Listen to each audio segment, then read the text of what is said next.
Doctor Kaul साहब, मैं 2 सवाल आपसे पूछूंगा। पहली बात तो हमारे बाकी सारे को पैनलिस्ट को आपने सुना, कोई भी बहुत ज़्यादा आशावान नहीं है कि ये वाकई में युद्ध रुक जाएगा, ये हमला एक दूसरे पर नहीं करेंगे।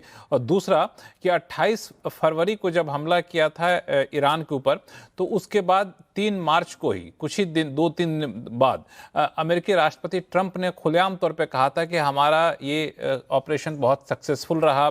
ईरान के हमने नेवी को ध्वस्त कर दिया, ईरान के हमने एयर डिफेंस सिस्टम को ध्वस्त कर दिया। लेकिन 24 घंटे में जो एग्रेसिवनेस दिखाया है ईरान ने, तो वो सारी बातें या कैलकुलेशन कुछ लगता है गलत हो गया।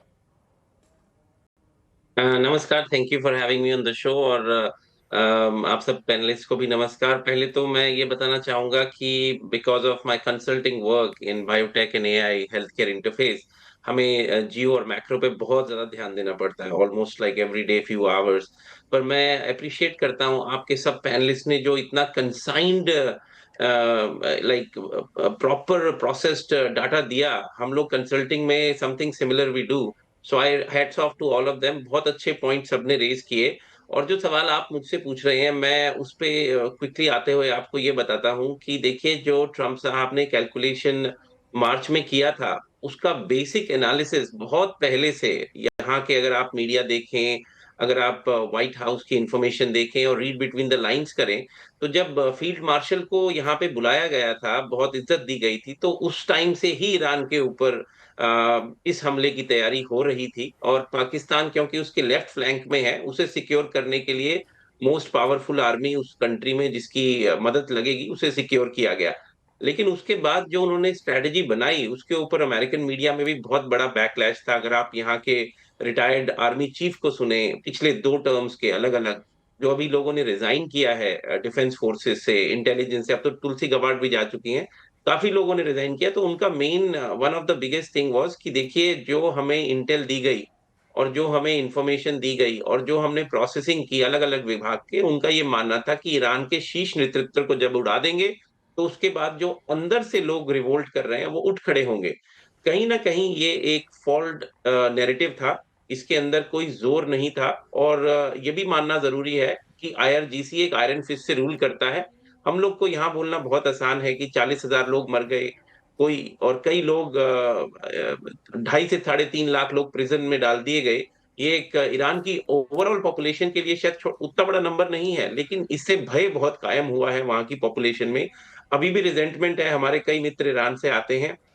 और जो इन्फॉर्मेशन आप ईरानियन लोगों से, मैं कैलिफोर्निया में बेस्ड हूँ, ईरान की ऑलमोस्ट सबसे बड़ी आबादी यहीं पे रहती है, जो इमिग्रेंट पॉपुलेशन है। अगर आप उनके प्लेटफॉर्म से मिले, मैं कई बार उनके इवेंट्स में भी गया हूँ, तो वहां पे यही बात निकल के आती है कि देखिए, जो पब्लिक का रिजेंटमेंट था वो तो अभी ग्राउंड पे डेफिनेटली है, लेकिन जैसे ही आयतुल्ला को उड़ाया गया, वो बहुत बड़ी मिसकैलकुलेशन थी, उसने कहीं ना कहीं लोगों को साथ खड़ा कर दिया। तो इस वजह से जो अंदर से रिवोल्ट की कैलकुलेशन थी वो काफी हट गई, पेट्रियोटिज्म का बूस्ट आया, और दूसरा आईआरजीसी ने आयरन फिस्ट से भी लोगों को कंट्रोल किया। तो वो बिल्कुल जो आप बात कर रहे हैं, ऑल्दो नेवी डिस्ट्रॉय हुई, एयरफोर्स डिस्ट्रॉय हुआ, मैं आपको कुछ आंकड़े, अगर आप मुझे परमिशन दें तो मैं क्विकली आपको देना चाहूंगा।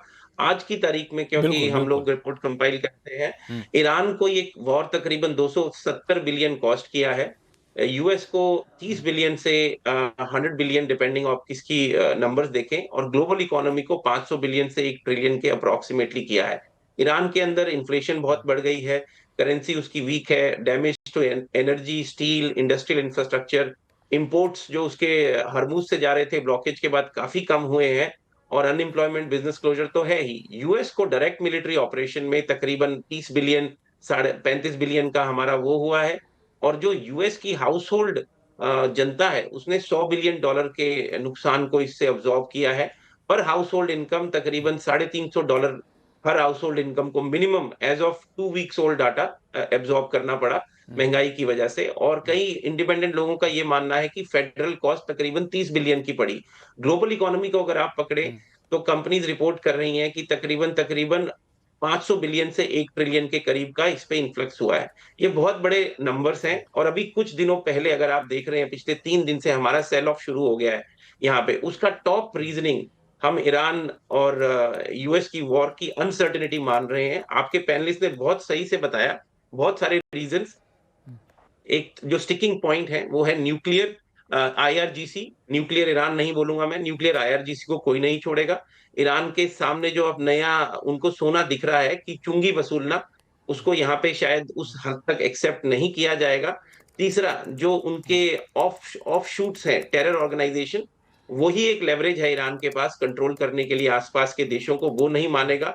यूए जैसी अर्थव्यवस्था जो कि टूरिज्म पे और स्टेबिलिटी और सिक्योरिटी पे चलती थी, जहां पे आपने देखा इंडिया में हर सेलिब्रिटी उसे प्रमोट कर रहा था कि अपार्टमेंट खरीदे, आज वो 20-25% ड्रॉप हो चुकी है, वहां पे कोई खरीदार ही नहीं है। तो पूरी लोकल गल्फ को हिला के रख दिया इस वॉर ने, और समीकरण बिल्कुल बहुत तेजी से चेंज हो रहे हैं। कई देश जिनकी एनर्जी सिक्योरिटी ऑलमोस्ट अच्छी थी, जैसे कतार से थी, कतार में जो डैमेज हुआ है उसमें 2 से 3 साल तो बिल्ड करने में लग जाएंगे, और खासतौर पे भारत के लिए जो वहां से गैस आती थी बहुत बड़े नंबर में थी। तो कहीं ना कहीं हमको जो यहाँ पे बैठ के अगर आप देखेंगे तो ये दिख रहा है कि ऑल्दो हमारे oil prices, gas prices pumps के ऊपर तकरीबन 40 से 45% बढ़ चुके हैं। ये बहुत बड़ा स्टिकी पॉइंट है इन्फ्लेशन, जिसके ऊपर ट्रम्प जीत के आए थे, अब बैकफुट पे है। मिड टर्म्स में उनकी बहुत वीकनेस दिख रही है, और अमेरिकी जनता इस वॉर को बाय नहीं कर रही। कोई भी सेनेटर रिपब्लिकन इसे अमेरिकी की जनता को हमारी वॉर समझ के बेच नहीं पाया। ऑल दो न्यूक्लियर आईआरजीसी वो एक मुद्दा है जो बार बार बताया जाता है कि हम एक जी। न्यूक्लियर हॉलोकॉस्ट हाँ, क्रिएट करना चाहेंगे।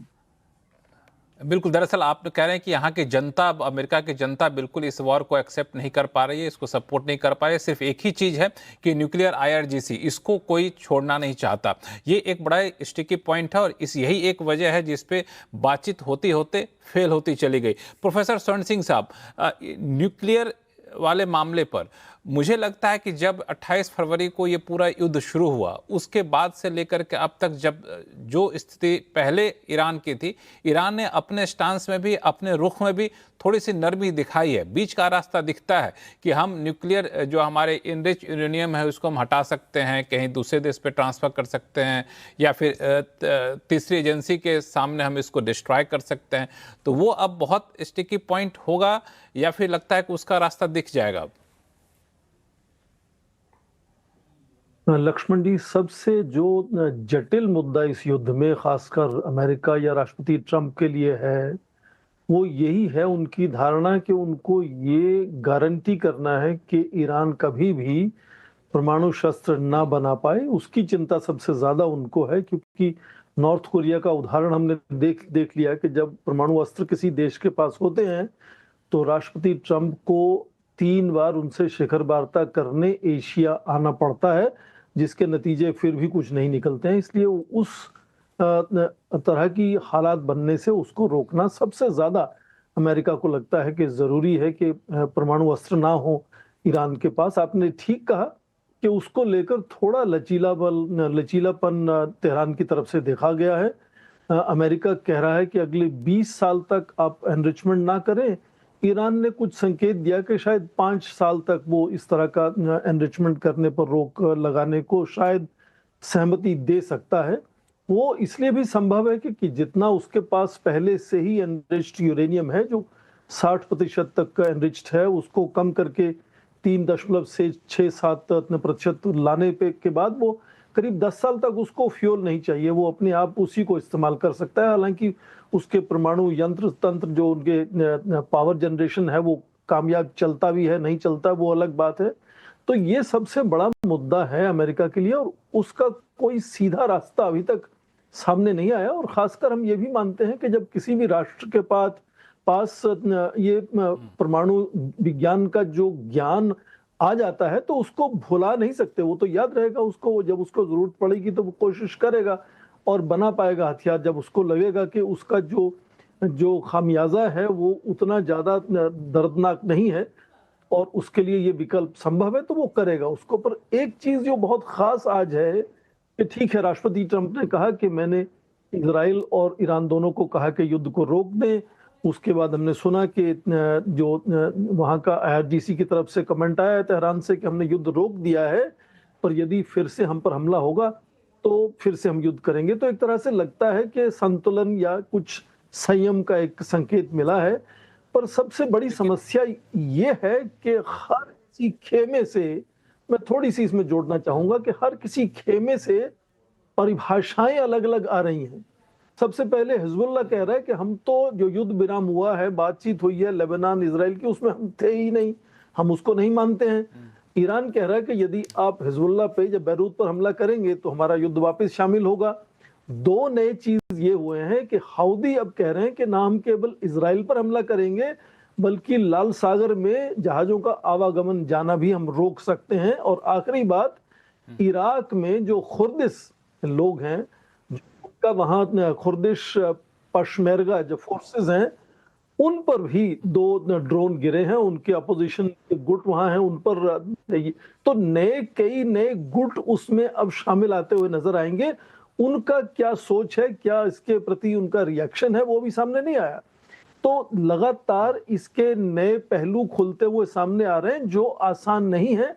हालांकि परमाणु अस्त्र ईरान ना बनाए, ये सबसे केंद्र में बड़ा मुद्दा ये है, पर उसके साथ कई और अलग मुद्दे क्योंकि बड़े जटिल तरह से जुड़े हुए हैं, इसीलिए हम सभी शायद कह रहे हैं कि इसका समाधान नहीं हो रहा। नया ये है कि अमेरिका की संसद में एक कांग्रेशनल रिसर्च सर्विस है, उसकी अभी अभी रिपोर्ट आई है। उन्होंने अपनी रिपोर्ट में, यह सरकारी दस्तावेज है, उसमें कहा कि अमेरिका की तरफ से $100 बिलियन से ज्यादा इस पर खर्च हो चुका है। उन्होंने बड़ी दिलचस्प बात यह भी कही कि जिसको हम फ्रेंडली फायर कहते हैं अंग्रेजी में, 48 मतलब 48 लड़ाकू विमान अमेरिका के समाप्त मतलब हिट हो चुके हैं, नुकसान हो चुका है उनको। और उनके हम जो बड़े युद्धपोत हैं एयरक्राफ्ट के अंदर, युद्धपोत जो है उनके नुकसान की भी बात हम सुन चुके हैं। तो ईरान का नया नुकसान नहीं हुआ। आप सबको पता होगा कि ये युद्ध शुरू होने से पहले भी 1.37 मिलियन रियाल $1 के थे, तो उसमें कोई बड़ा फर्क नहीं हुआ। हाँ, विनाश और हुआ है, पर लगातार जो आर्थिक संकट है वो तो ईरान में 40-45 सालों से बना हुआ है। नया ये है कि आज तेल की कीमतें अमेरिका में बढ़ी हैं। वो जी, दूसरी चीज सर, मुझे लगता है कि ईरान को जो नुकसान हुआ, ईरान पर अमेरिका जैसा देश हमला करेगा, इजराइल हमला करेगा, नुकसान होगा, या ईरान की जनता तो उस नुकसान को पता नहीं बहुत ज्यादा अब फैक्टर इन कर नहीं रही है। उसको तो ये कि हमारे देश पर अमेरिका कैसे हमला कर सकता है, हमारे राष्ट्राध्यक्ष को अमेरिका कैसे मार सकता है, इजराइल कैसे हमला कर सकता है। तो वहां से एक दूसरा सेंटिमेंट चल रहा होगा, जो अभी डॉक्टर कौल साहब ने भी कहा। मेरा सवाल यह है, जो आपने बड़ा इंपॉर्टेंट पॉइंट उठाया, जो तनेजा साहब ने भी कहा, वो हूती और हिजबुल्लाह। ईरान किसी भी तरीके से नहीं चाहे कि हिजबुल्लाह को सरेंडर कर दे, हिजबुल्लाह को डिज़ार्म कर दें। उधर से हूती का एक नया ये आ गया, अवरोध आ गया है रेड सी पे। ये अपने आप में एक नई समस्या पैदा कर सकती है। कमर आगा साहब, इस दोनों को कैसे कंट्रोल करेगा और कौन कंट्रोल करेगा? क्या ईरान को ही एक समय के बाद कहना पड़ेगा कि भाई आप दोनों रुक जाओ, हम लोग बातचीत कर रहे हैं?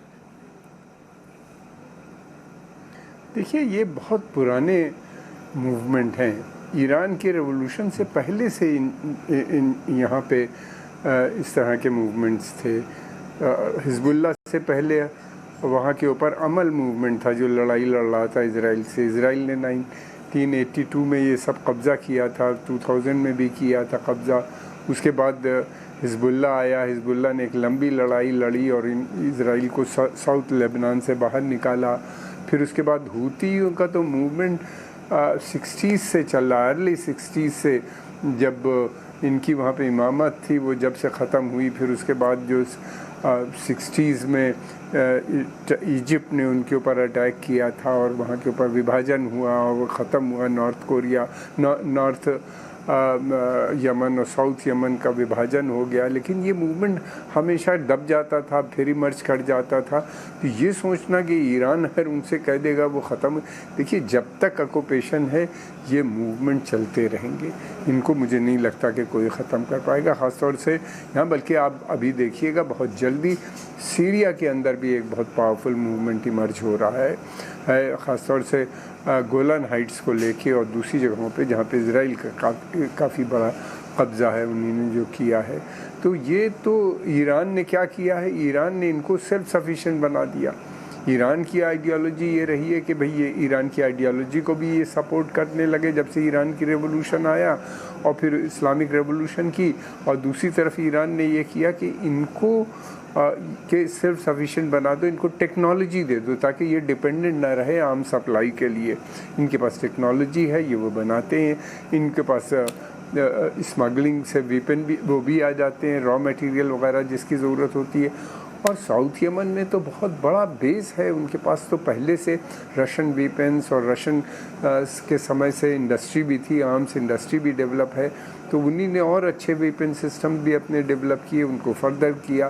तो ये लगातार इनको ईरानी जो है हमस के साथ इनको मुश्किल हुई क्योंकि चारों तरफ से ब्लॉकेट था, उनको इतना नहीं पहुंचा पाए, लेकिन फिर भी उनके पास भी बहुत सी चीज़ें आ गई जो पहले नहीं थी हमस के पास।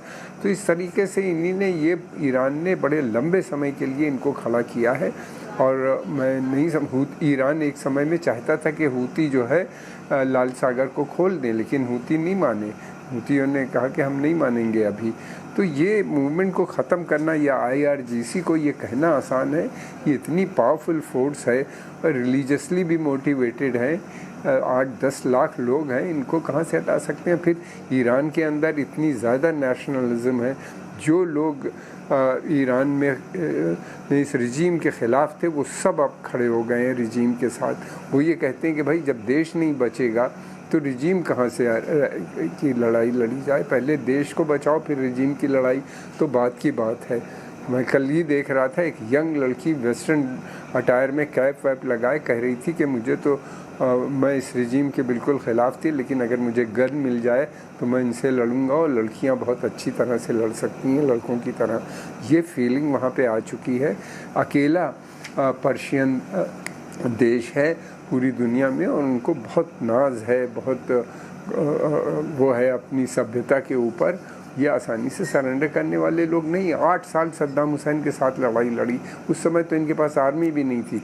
सद्दाम हुसैन की आर्मी डिसॉल्व कर दी गई थी ईरान में जैसे ही ये आए थे। इनको लगा इस्लामिक रेवोल्यूशन वालों का कि अगर ईरानियन आर्मी रहेगी, वो शाह की लॉयल है, दोबारा से कू करके सत्ता में आ जाएगी, जैसे 1954 में किया था, मुसद्दिक को हटा दिया था, दोबारा से इलेक्टेड गवर्नमेंट जो आई थी उसको हटा के दोबारा से आर्मी आ गई थी। शाह बाहर चले गए थे, फिर उनको वापस ले आई, तो आर्मी भी नहीं थी। उसके बाद भी ये लोग लड़ते रहे, और जबकि उस बार को सारे अरब देशों ने, ख़ासतौर से कुवैत, सऊदी अरेबिया, UAE ने बेपनाह पैसा दिया था सद्दाम हुसैन को, वेपन खरीद के सप्लाई करते थे। और तब से ये देश कोशिश कर रहे थे ईरान को कंटेन करने की, ईरान के ऊपर चाहते थे अमेरिका का युद्ध हो जाए, इजराइल सपोर्ट करे, युद्ध करे तो भी उसको ये जो सपोर्ट करने को तैयार थे, लेकिन ईरान जमा रहा।